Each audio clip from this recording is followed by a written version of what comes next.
নমস্কার বন্ধুরা, ডলি রন্ধনশালায় সবাইকে স্বাগত। বন্ধুরা, শীতের সবজি খেতে খেতে বোর হয়ে গেলে এরকম হালকা পাতলা যদি একটু মাছের ঝোল হয় তাহলে কার না ভালো লাগে। শীতকালেও কিন্তু শরীর স্বাস্থ্য ভালো রাখার জন্য মাঝে মধ্যে এরকম হালকা পাতলা ঝোল খাওয়ার আমাদের প্রয়োজন হয়। আর ঝোলটা যদি হয় বাটা মাছের তাহলে তো আর কথাই নেই। তাই আজকে তোমাদের সাথে শেয়ার করব কচি লাউ দিয়ে বাটা মাছের পাতলা ঝোল। বন্ধুরা, কচি লাউ আর বাটা মাছ দিয়ে যদি তোমরা এরকম ঝোল রান্না করো তাহলে এর স্বাদ আর সুগন্ধে এক থালা ভাত কিন্তু পুরোটাই শেষ হয়ে যাবে। এখানে আমি একটা গোটা লাউ নিয়েছি, তবে গোটা লাউটা কিন্তু আমি রান্নাতে ব্যবহার করব না। আর লাউটা দেখো বেশ কচি আর টাটকা, এখনো কিন্তু ভিতরে বেশ আঠা রয়েছে। এরকম টাটকা লাউ রান্না করলে যেমন খেতে ভালো লাগে তেমনই কিন্তু খুব তাড়াতাড়ি সিদ্ধ হয়ে যায়। এই রান্নাটা আমি অর্ধেকটা লাউ দিয়ে করব। লাউয়ের খোসাটা ভালোভাবে ছাড়িয়ে আমি লাউটাকে প্রথমে খুব ভালোভাবে ধুয়ে নিয়ে তারপরে আমি লাউটা কেটে নিয়েছি। লাউ কাটার পরে কিন্তু ধোয়া যাবে না, তাহলে লাউয়ের মধ্যে একটা জলভাব চলে আসবে। আর লাউগুলো দেখো আমি বেশ বড় বড় টুকরো করে কেটে নিয়েছি। মাছের ঝোলের লাউ যদি এরকম একটু বড় বড় টুকরো করে কেটে নেওয়া হয় তাহলে খেতে বেশি ভালো লাগে। আর নিয়েছি এখানে দেখো বাটা মাছ, আর বাটা মাছের সাথে দুটো চারা রুই মাছও আছে। আর এরকম চারা মাছের ঝোল যেমন আমাদের শরীরের জন্য খুবই উপকারী, তেমনই কিন্তু এই মাছগুলো খেতে ভীষণই ভালো লাগে। এবার আমি মাছগুলোকে রান্নার জন্য লবণ আর হলুদ মাখিয়ে নেব। আমি এবার মাছের মধ্যে স্বাদ মতো লবণ দিয়ে দিলাম, আর সাথেই আমি প্রয়োজন মতো অল্প একটু হলুদের গুঁড়ো দিয়ে দেব। এবার আমি লবণ আর হলুদটা খুব ভালোভাবে মাছের গায়ে মাখিয়ে নেব। লবণ হলুদ দিয়ে মাছটাকে আমি খুব ভালোভাবে মেখে নিয়েছি। এবার আমি মাছগুলোকে একটা সাইডে রেখে দেব। এবার এই রান্নার জন্য প্রথমে আমি একটা মশলা বানিয়ে নেব। তার জন্য আমি প্রথমে কড়াইয়ের মধ্যে দিয়ে দিলাম 1 চামচ গোটা ধনে, আর সাথেই আমি দিয়ে দেব 1 চামচ গোটা জিরে। এবার আমি গ্যাসের ফ্লেমটা একেবারে লোতে রেখে জিরে আর ধনেটাকে হালকা আঁচে নাড়াচাড়া করে ভেজে নেব। খেয়াল রাখতে হবে মশলাটা ভাজার সময় যাতে পুড়ে না যায়, তাহলে রান্নার স্বাদটা নষ্ট হয়ে যাবে। এবার আমি ভাজা জিরে আর ধনেটা কড়াই থেকে নামিয়ে নেব।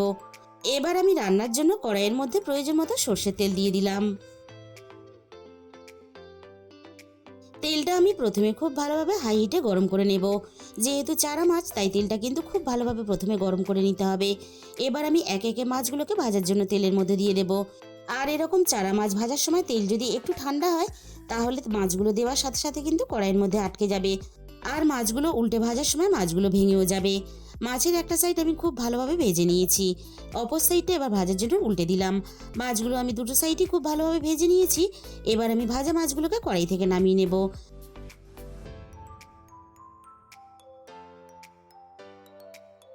বাকি মাছগুলো ঠিক একইভাবে আমি তেলের মধ্যে দিয়ে ভেজে নেব। সবগুলো মাছ আমার ভাজা রেডি হয়ে গেছে। বাকি ভাজা মাছগুলোকেও আমি কড়াই থেকে নামিয়ে নেব। আর এই রান্নার জন্য আমি একটা বড় সাইজের আলু কেটে রেখে দিয়েছিলাম। এবার ওই একই তেলের মধ্যে প্রথমে আমি আলুগুলোকে ভেজে নেব। আলুগুলো যেহেতু আমি একটু বেশ বড় বড় টুকরো করে কেটে নিয়েছি, তাই আলুগুলো একটু সময় নিয়ে নাড়াচাড়া করে বেশ ভালোভাবে ভেজে নেব।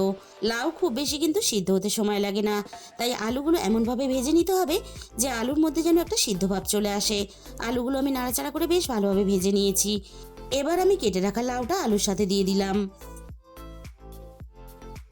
এবার আমি লাউয়ের সাথে দিয়ে দেব রান্নার স্বাদ মতো লবণ, আর দিয়ে দেব রান্নার প্রয়োজন মতো হলুদের গুঁড়ো। এবার আমি লবণ আর হলুদটা লাউ আর আলুর সাথে নাড়াচাড়া করে খুব ভালোভাবে মিশিয়ে দেব, আর তার সাথে সাথে লাউটাকে একটু হালকা ভেজে নেব।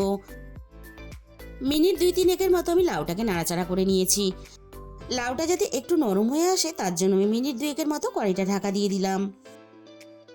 ঠিক 2 মিনিট পরে আমি কড়াই থেকে ঢাকাটাকে সরিয়ে নিলাম। লাউ থেকে বেশ হালকা জল ছাড়তে শুরু করে দিয়েছে। আমি আবারও একটু নাড়াচাড়া করে নিলাম যাতে লাউটা কড়াইয়ের মধ্যে বসে না যায়। এবার আমি দিয়ে দেব রান্নার প্রয়োজন মতো আদা বাটা, আর দিয়ে দিলাম ঝালের জন্য একটা কাঁচা লঙ্কা বাটা। আমি আদা আর কাঁচা লঙ্কাটা রান্নাতে থেতো করে ব্যবহার করলাম, তোমরা চাইলে কিন্তু বেটেও নিতে পারো। আর লাউ রান্নাতে কিন্তু আমি কোনো রকম গুঁড়ো লঙ্কার ব্যবহার করব না, তাই কিন্তু আমি ঝালের জন্য কাঁচা লঙ্কাটা ব্যবহার করলাম। লাউ রান্নাতে গুঁড়ো লঙ্কা ব্যবহার করলে তাহলে রান্নাটা অনেক বেশি ঝাল হয়ে যাবে আর খেতেও ভালো লাগবে না। আদা আর কাঁচা লঙ্কাটা আমি মিনিট খানেকের মতো নাড়াচাড়া করে কষিয়ে নিয়ে এবার আমি ঝোলের জন্য প্রয়োজন মতো জল দিয়ে দিলাম। আর লাউয়ের ঝোল কিন্তু একটু পাতলা হলেই খেতে বেশি ভালো লাগে, তাই জলের পরিমাণটা আমি একটু বেশিই দিলাম। এবার আমি লাউ আর আলু সিদ্ধ হওয়ার জন্য কিছুক্ষণের জন্য ঢাকা দিয়ে দিলাম। মিনিট 15-20 মতো আমি রান্নাটা খুব ভালোভাবে করে নিয়েছি। এবার আমি কড়াই থেকে ঢাকাটাকে সরিয়ে নিলাম। এবার আমি দেখে নেব লাউ আর আলু খুব ভালোভাবে সিদ্ধ হয়েছে কিনা। আলু বেশ ভালোভাবে সিদ্ধ হয়ে গেছে আর সাথে লাউও বেশ ভালোভাবে সিদ্ধ হয়ে গেছে। এবার আমি ঝোলটা কড়াই থেকে নামিয়ে নেব। কড়াইটা ধুয়ে আমি খুব ভালোভাবে পরিষ্কার করে আবারও গ্যাসের মধ্যে বসিয়ে দিয়েছি। কড়াইয়ের মধ্যে আবারও আমি প্রয়োজন মতো সর্ষের তেল দিয়ে দিলাম। আর লাউ রান্নাতে অল্প একটু বড়ি দিলে যেমন খেতেও ভালো লাগে, তেমনই কিন্তু রান্নাটা বেশ একটু গাঢ় হয়। তাই আমি রান্নাতে এক মুঠো বড়ি ব্যবহার করলাম। আমি এই রান্নাতে বিউলি ডালের বড়িটা ব্যবহার করেছি। তোমরা চাইলে কিন্তু যে কোনো ডালের বড়ি ব্যবহার করতে পারো। বড়িটা বেশ ভালোভাবে ভেজে নিয়েছি। এবার আমি ভাজা বড়িগুলোকে কড়াই থেকে নামিয়ে নিলাম। আমি কড়াইয়ের মধ্যে আবারও 1 চামচ সর্ষের তেল দিয়ে দেব। তেলটা আমি আবারও খুব ভালোভাবে গরম করে নিয়ে আমি তেলের মধ্যে ফোড়নে দিয়ে দিলাম অল্প একটু গোটা জিরে, আর সাথেই আমি দিয়ে দেব 2টো শুকনো লঙ্কা কুচি, আর দিয়ে দিলাম 2টো তেজপাতা কুচি। এবার আমি ফোড়নটাকে নাড়াচাড়া করে বেশ ভালোভাবে ভেজে নেব। আর যে কোনো ঝোলের ফোড়ন কিন্তু বেশ ভালোভাবে ভেজে নিতে হবে, তবেই কিন্তু রান্নার স্বাদ আর গন্ধ দুটোই ভালো আসবে। এবার আমি ফোড়নের মধ্যে ঝোলটাকে ঢেলে দেব। আর এইভাবে যদি ঝোল ফোড়ন দিয়ে রান্না করো, তাহলে ঝোলের স্বাদ কিন্তু দ্বিগুণ মাত্রায় বেড়ে যায়। আর এই ঝোলের স্বাদ আর সুগন্ধে 1 মুঠো ভাত বেশি খাবে, আমি তোমাদের গ্যারেন্টি দিয়ে বলতে পারি। ঝোলটাকে আমি ফোড়নের সাথে নাড়াচাড়া করে খুব ভালোভাবে মিশিয়ে দিলাম।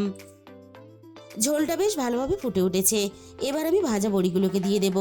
আমি কিছুটা বড়ি হাত দিয়ে একটু ভেঙে দিলাম, আর কিছুটা বড়ি আমি গোটা দিলাম। বিউলির ডালের বড়ি একটু সিদ্ধ হতে সময় লাগে, তাই আমি ঝোলের মধ্যে নাড়াচাড়া করে মিশিয়ে দিলাম, বড়িগুলো যাতে ভালোভাবে সিদ্ধ হয়ে যায়। এবার আমি বড়ির সাথেই ভেজে রাখা মাছগুলোকে এক একে ঝোলের মধ্যে দিয়ে দেব। আর বন্ধুরা, এরকম চারা মাছের ঝোল কে কে খেতে ভালোবাসো অবশ্যই আমাকে কমেন্টের মাধ্যমে জানিও। হালকা হাতে মাছগুলোকে নাড়াচাড়া করে মিশিয়ে দিয়ে আমি রান্নাটা আরও মিনিট 5 মতো একটু করে নেব।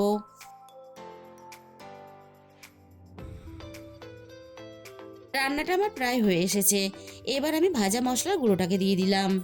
বন্ধুরা, একদিন হলেও তোমরা মাছের ঝোলের এই রেসিপিটা বাড়িতে অবশ্যই বানিয়ে দেখো। দুপুরের ভাতটা ভীষণ খেতে তৃপ্তি লাগবে। তাহলে বন্ধুরা, আজকের এই রেসিপিটা ভালো লাগলে ভিডিওতে একটা লাইক করে দিও, আর নিজেদের বন্ধুদের মধ্যে শেয়ার করে দিও। আর যে সমস্ত নতুন বন্ধুরা এখনো পর্যন্ত আমার চ্যানেলটাকে সাবস্ক্রাইব করোনি, এরকম সহজ সরল রেসিপি পেতে আমার চ্যানেলটাকে সাবস্ক্রাইব করে আমার পাশে থাকার অনুরোধ রইল। তার সাথে সাথে পাশে থাকা বেল আইকনটা ক্লিক করে অল করে দিও, তাহলে আমি যখনই কোনো নতুন রেসিপি আপলোড করব সবার আগে তোমার কাছে পৌঁছে যাবে। আর তোমাদের মূল্যবান সময় দিয়ে আমার এই রেসিপিটা এতক্ষণ সময় ধরে দেখার জন্য তোমাদের সবাইকে অসংখ্য ধন্যবাদ।